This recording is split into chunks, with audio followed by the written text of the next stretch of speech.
दुकान में क्या भी खरीदने को जाते हैं कि नहीं जाते हैं ना? कुछ भी लाने जाते हैं, चॉकलेट लाने जाते हैं, अम्मी कुछ काम बोली साबुन लाने, तो सबसे पहले क्या पूछने का?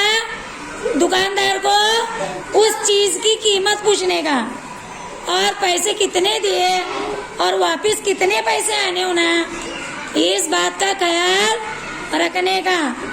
समझ में आया? हाँ, हमें रुपयों की पहचान होनी चाहिए। तो अब यहाँ पर उज़ैर ने दुकान लगाई हुई है, तो कौन आएगा इसके पास खरीदने के वास्ते?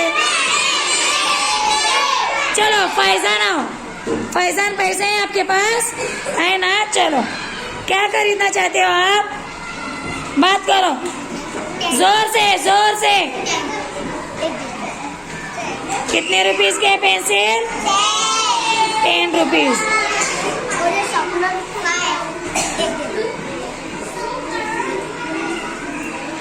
कितने रुपीस दे रहे हो आप? फैजान कितने? दिखाओ दिखाओ। फैजान कितने रुपीस दे रहे हो दुकानदार को? 20 रुपीस का नोट दे रहे हो। हुए कितने रुपीस हुए दुकानदार? उज़ैर 15 रुपीस हुए ना? पेंसिल कितने के है? और शार्पनर कितने का है? दोनों मिलाकर कितने हुआ? 2 खरीदे ना हुआ। अब वापिस कितने दोगे आप? 5 रुपीस। Very good. दे क्या 5 रुपीस? दिखाओ। हाँ, इसी तरह